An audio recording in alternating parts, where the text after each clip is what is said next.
Hello friends, मेरा नाम है सुनील चतुर्वेदी और मेरे चैनल में आज आपका एक बार फिर स्वागत है। कैसे हैं आप लोग? उम्मीद करती हूँ कि अच्छे होंगे। सबसे पहले आप सभी को मकर संक्रांति की हार्दिक शुभकामनाएं।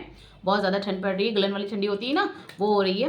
तो आज मैं आपको दिखाने वाली हूँ ब्लाउज के कुछ कलेक्शन जो कि मैंने अपने आप से सिले हुए हैं और मैंने सारे पहन चुकी हूँ। ऐसा नहीं कि कुछ नहीं पहना है, कुछ ना कुछ ओकेशन पे मैंने इसको पहना है। तो सबसे पहले मैं आपको दिखाती हूँ, ये मेरा थोड़ा स्टाइलिश वाला ब्लाउज है। ये देखिए कितना प्यारा लगता है। ये स्टेप वाला ब्लाउज है।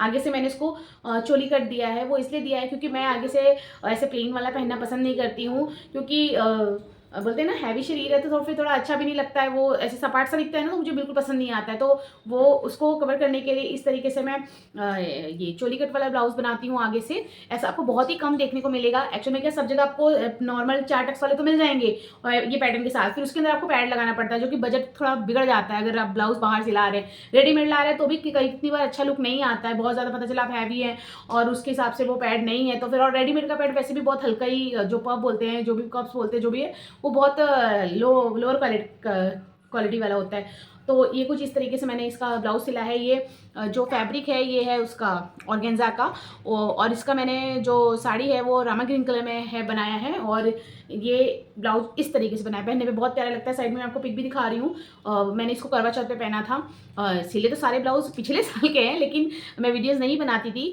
तो उस वजह से मैं आपको दिखा नहीं पाई। इसमें मैंने बोला अब आपको दिखाती हूँ। अब तो मोबाइल भी आ गया है, ट्राइपॉड भी आ गया है, तो अब तो वीडियो बनाना बनता है। और बहुत ही अच्छा लगता है पहनने के बाद। मुझे तो इसकी फिटिंग इतनी अच्छी आई थी और सबने ही तारीफ की थी। लेकिन कहते हैं ना, कुछ लोग ऐसे पैटर्न नहीं पहन पाते क्योंकि सबको लगता है बहुत बैक, मतलब इसका ओपन है। तो वही है ना भाई, देखो ऐसा आप जींस टॉप पहनते हैं तो उसमें भी तो क्रॉप टॉप पहनते तो कमर वगैरह दिखती है। कितने ऑफ शोल्डर का टॉप पहनते उसमें भी दिखते ही है। और ये ब्लाउज है सिंपल सा, और अपने घर पे आपको कौन क्या पहनने देता है। जैसे मेरे हस्बैंड को पसंद है ऐसे डिजाइनर ब्लाउज वगैरह पहनना, वो तो इसलिए वो मुझे मना नहीं करते हैं। वो बोलते हैं आप कुछ भी। इवन उन्होंने मुझे 2-3 ब्लाउज के भी खुद सेलेक्ट करके पैटर्न दिए हैं, तो वो मैं भी बनाऊंगी तो वो भी आपसे शेयर करूंगी। तो ये हो गया मेरा पहला वाला। दूसरा है ये मैंने जन्माष्टमी पे पहना था ये ब्लाउज। ये भी बहुत ज़्यादा प्यारा रहता है। इसको भी मैंने चोली कर दिया। आप बोलेंगे ज़्यादा करके आपके ब्लाउज में चोली कट ही रहता है, तो मैं इसमें ज़्यादा कंफर्ट, मतलब बोलते हैं ना, कंफर्टेबल फील करती हूँ। तो इसके लिए मैं यही वाला बनाती हूँ। वो 4 टक्स वाले मुझे बहुत कम पसंद आते हैं। फिर उसके अंदर है ना, इनर पहनो तो बैकलेस नहीं पहन सकते हैं क्योंकि फिर इनर दिखता है। वो प्लास्टिक के भी जो ये स्टेप वगैरह होते हैं ना, वो मुझे दिखते तो अच्छे नहीं लगते, इसलिए मैं नहीं पसंद करती। तो मैं अपने लिए ज़्यादा करके यही सिलती हूँ। तो फ्रंट में मैंने ऐसे सिला है और इसकी जो बाजू है वो इस तरीके से पफ वाली है, बंगाली स्लीव्स, गोपी वो वाली तो ये भी बहुत ज़्यादा प्यारी लगती है। और बैक का पैटर्न कुछ इस तरीके से है। सबके में जो पिक है वो आपको साइड में शो कर दे रही हूँ, क्योंकि पता है ऐसे देखने में इतना नहीं पता चलता है जितना कि आप पहनने के बाद आपको कितना पिक जो है ना वो ज़्यादा समझ में आती है। उसका देखिए गला कितना ब्रॉड है, लेकिन कभी भी ये कंधे से नहीं उतरता है। और जो बैक का भी इसका गला है ना, ये जो है ये 6.5 का है, 6.5 का है ये। और इस तरीके से मैंने इसको बीच में टेम्पल वाला ऐसा पैटर्न दिया है और बहुत प्यारा लगता है पहनने के बाद। इसका भी मैं आपको साइड में से पिक शो मतलब दिखाऊंगी। ये हो गया आपका दूसरा पैटर्न। ये है तीसरा। ये मैंने छठ पे पहना था। मैंने पता है जल्दी जल्दी, एक्चुअली मेरा जो साड़ी मुझे छठ पे पहनी थी ना, वो साड़ी का ब्लाउज नहीं था। मतलब गोल्डन वाले जब बहुत ज़्यादा चले थे ना, तो तब मैंने वो ब्लाउज बनवाया था बाहर से, मुंबई में बनवाया था। तो मुझे कुछ ना मज़ा नहीं आया था ब्लाउज में, तो मैंने उसको मतलब ज़्यादा पहना नहीं हो। जो चीज़ अच्छी नहीं लगती इसको खोल के मैं कुछ और कर लेती हूँ। तो उसके बदले में मैंने ये ब्लाउज एट अ टाइम जब मुझे जाना था, एक दिन पहले मतलब रात को मैंने सिला था और ये पहन के अर्ली मॉर्निंग में गई थी ये छठ पूजा में। तो ये ऐसा पैटर्न है। ये शायद ऐसे ना समझ में आए, इसका मैं साइड में आपको पिक या रील है वो शेयर करती हूँ। तो बहुत अच्छा लगता है। अब आप बोलेंगे आप तो कभी मैं 4 डक्स वाला ब्लाउज पहनती नहीं हूँ, ज़्यादा करके चोली कट वाला पहनती, तो आपने इसमें ऐसा क्यों पहना? वो इसलिए मैंने ऐसा पहन लिया क्योंकि मैंने इसको बैक पैटर्न ऐसा दिया था जिसमें इनर का कोई भी स्टेप वगैरह है ना वो दिखता नहीं, तो पीछे से इस तरीके से हो जाता और कपड़ा बहुत कम था। तो मतलब आप सोचिए आधा मीटर से भी कम कपड़े में मेरा ब्लाउज बन गया। और खुद को सिलना आता है तो फिर मैंने इसको अच्छे तरीके से, और ऐसा नहीं कि आड़ा टेढ़ा कुछ भी सिल दिया। देखिए मैंने पतला कपड़ा था, इसके लिए मैंने इसके ना अंदर ये वाला काम किया है। देखिए हेमिंग वाला काम किया, जो कि हेमिंग में पसंद नहीं करती हूँ, लेकिन बहुत ज़्यादा कपड़ा पतला था ना, तो फिर वो बैठता नहीं अच्छे से। और मुझे फिर जब तक ऐसा बैठे नहीं ना गले में तो फिर अच्छा नहीं लगता। तो एक ये पैटर्न हो गया। मैंने ऐसे आपको 1 2 तीसरा ब्लाउज दिखा दिया। अब मैं आपको चौथा ब्लाउज दिखाती हूँ। ये मुझे बहुत ज़्यादा पसंद है। ये मैंने नवरात्रि पे पहना था। बहुत प्यारा लगता है ब्लाउज। देखिए इसका पैटर्न है ना, और इसके जो लटकन है ना, मतलब जो मैंने वो बो वाले बनाए हैं। देखिए इस तरीके से बो वाले सिस्टम से बनाए, बहुत प्यारे लगते हैं। जैसे जो नया नया ब्लाउज सिलना सीख भी रहे हैं ना, उनको थोड़ा बहुत आता है, वो इजीली ये पैटर्न कर सकते हैं। और इनमें कैनवास का कोई यूज़ नहीं किया है। देखिए इसमें कैनवास का कोई भी यूज़ नहीं किया है। और इसका ये पफ स्लीव्स है, देखिए ऐसे बहुत प्यारा लगता है एकदम। देखिए मैं हेमिंग नहीं करती हूँ, इसमें दिखता भी नहीं इसलिए पता नहीं चलता, तो मैंने सिलाई मार दिया। मुझे हेमिंग थोड़ा कम पसंद आता है, घर वाला काम है, घर वाला काम है, और आगे हर जगह मैं पाइपिंग देती हूँ। देखिए, और कहते हैं ना कि पार्लर का काम करते थे, जब तक आपको आईब्रो नहीं आता है तब तक आप बेस्ट ब्यूटिशियन नहीं बन सकते। और ये सच है, जब तक आप आईब्रो अच्छा नहीं करते हैं तो मतलब आप बेस्ट ब्यूटिशियन नहीं कहला सकते, क्योंकि आईब्रो ऐसा है ना, थोड़ा सा भी 19-20 हो गया तो सब बेकार होता है। वैसे जब आप स्टिचिंग करते हैं ना तो पाइपिंग बहुत ज़रूरी है आपको आना, और वैसी पाइपिंग नहीं कि आपने धागा डाला और उससे करते चले गए, तो वो तो जो जुगाड़ वाला हिसाब किताब है, वो मतलब है बोलते ना क्या बोले उसको, स्मार्ट वर्क बोल दो एक तरीके से वो है। लेकिन पाइपिंग बिना धागे के कपड़ों की जो पाइपिंग परफेक्ट आती है वही पाइपिंग सही कहलाती है, और उसका जो लुक होता है ना वो इतना अच्छा लगता है पूछो मत।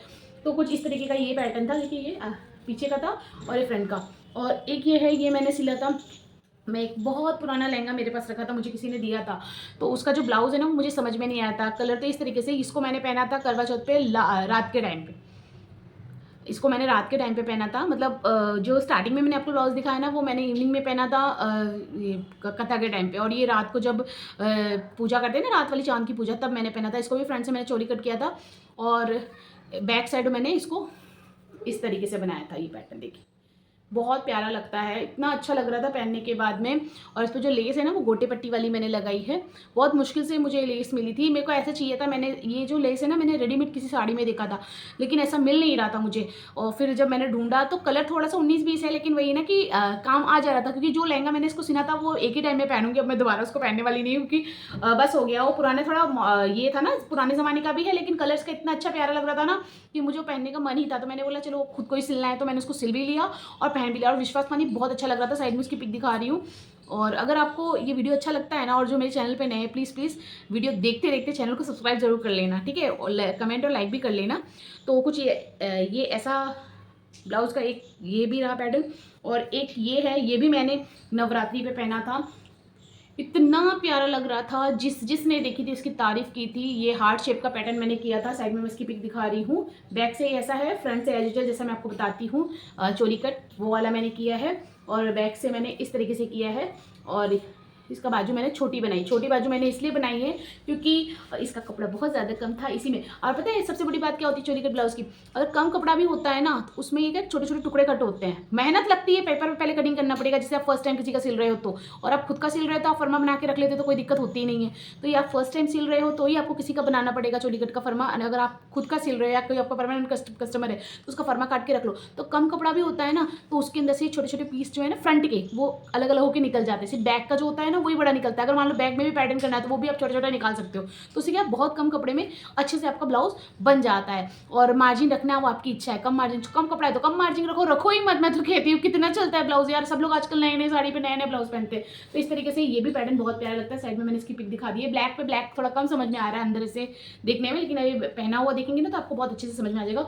और ये हमारा लास्ट वाला ब्लाउज, ये कुछ इस तरीके का मैंने इसको कॉलर सिला था। बैक साइड से मैंने इसको पूरा बंद कर दिया है, इसमें 4 टक्स का ब्लाउज सिलाया है, और मैंने देखिए ऐसे बटन लगाए हैं इसके अंदर काज वाले, और ऐसे कॉलर दिया है इसके ऊपर। ये कॉलर देखिए कुछ इस तरीके से है, ये ऊपर से लगाना पड़ता है, बहुत ही अच्छा लगता है। और ये है इसका बाजू, बंगाली स्लीव्स बनाई है, क्योंकि बंगाली का ही ब्लाउज मैंने बनाया था। मैं एक्चुअल में जा रही थी, चित्तरंजन पार्क है ना वहाँ पे जा रही थी, तो मैं ये पहन के जाना चाहती थी, तो मैंने ये बनाया था।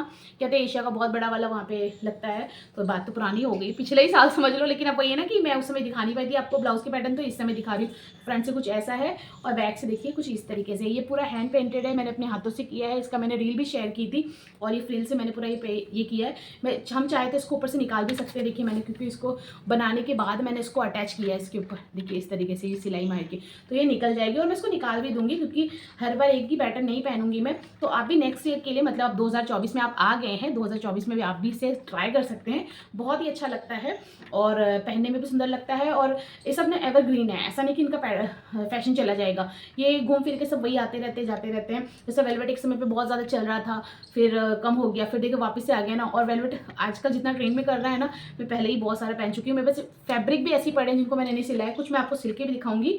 तो ये रहे मेरे ब्लाउज के कुछ पैटर्न। उम्मीद करती हूँ कि आपको मेरा वीडियो अच्छा लगा होगा। अगर आपको मेरा वीडियो अच्छा लगता है तो प्लीज़ मेरे वीडियो को ज़्यादा से ज़्यादा शेयर करें, लाइक करें और कमेंट करना बिल्कुल ना भूलें। जो मेरे चैनल पे नए हैं प्लीज़ प्लीज़ प्लीज़ मेरे चैनल को सब्सक्राइब कर लें, और नोटिफिकेशन के लिए बेल आइकन को प्रेस करना बिल्कुल ना भूलें। तब तक के लिए बाय बाय।